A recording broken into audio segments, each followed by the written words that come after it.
FX CEO John Landgraf talks to the star about firing Louis C.K. as executives in Hollywood deal with fallout from UAL misconduct allegations. Pasadena, Calif. It was really hard.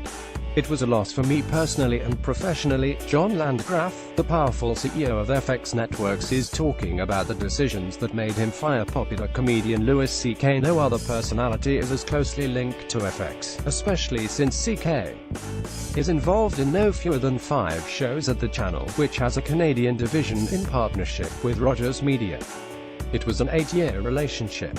But we did what we had to do, he told the Star in an interview, revealing the backstory about the drama that engulfed the comedy world.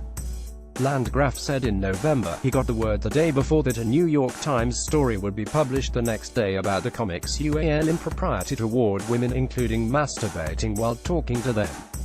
Article continued below. I was shocked. It was the first time I had heard about it, says Landgraf, who called the Star for confirmation that day. I heard from Louis that he was going to write a response and he was going to say these allegations were true. And the next day the response came out and we did what we did. Landgraf isn't the only television executive making some tough decisions. The prevailing theme at this year's Television Critics Association conference in Los Angeles is holding the powerful to account for what has been widespread industry abuse. In the wake of Golden Globe Awards speeches, where celebrities, including Oprah, took aim at a historically unbalanced power structure in an industry run mostly by middle-aged white men, Landgraf's experiences have been emblematic of what executives will have to address head-on moving forward into 2018. That includes David Nevin, CEO of Showtime Networks, who fired journalist Mark Halperin from the political series The Circle after allegations of impropriety. I've known Mark for many years. He's an old friend, and so that was very difficult, and to be kind of blindsided like that, he said. And once it became clear, I think we decided very quickly it was best that the show go on without him. The media landscape has seen swift change.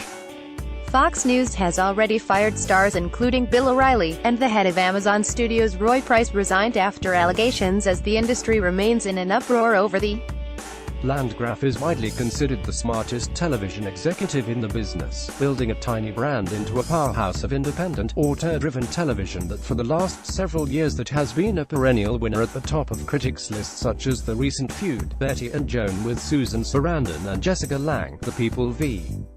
O.J. Simpson, American Crime Story starring Cuba Gooding Jr., and making bets on the upcoming The Assassination of Gianni Versace with Penelope Cruz. Landgraf said after the news broke about C.K., the network investigated the 5 shows, including the flagship Louis, as well as Better Things with Pamela Adlon. He announced on the weekend that he found no evidence of wrongdoing on those shows. The executive said FX had already started really hard 5 years ago doing extensive UAL harassment training, not just for the staff but all productions of FX, and really being assertive not only about training but soliciting input, but following up and investigating. We take creating a safe environment very seriously. Ironically, we didn't have problems on the Louis shows themselves. Meanwhile, Nevin says the company is redoubling efforts to make sure policies and procedures regarding harassment are followed. Landgraf said the new reality means that networks now have to act like investigators, but it was a necessary step. You can't look at the stories as a whole that have proliferated and think that we've done a very good job in our society and businesses in protecting the vulnerable from the powerful, he says. A lot of people don't have the power to get their voices heard. The redress of it is a good thing. Where it all goes and where it lands, I don't know. I don't think I get a say.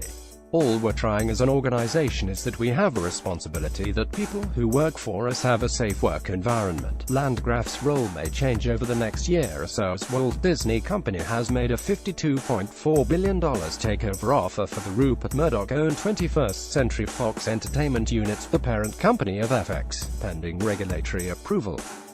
This could be a good thing for FX, a lean operation that has punched above its weight in serialized drama.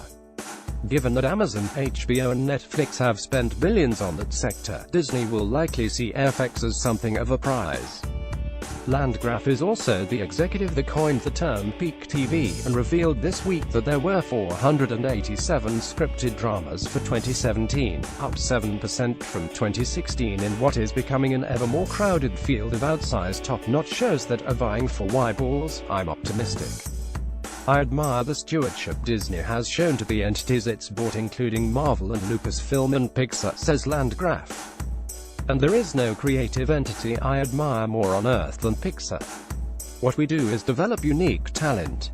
And a lot of that is homegrown, and they have been good stewards of original cultures. The danger is that Disney turns FX into a franchise spin-off machine, as it has done with Star Wars, something that wouldn't work in a culture that has been run like a small independent film company. We don't want to change ourselves into a finance company, says Landgraf.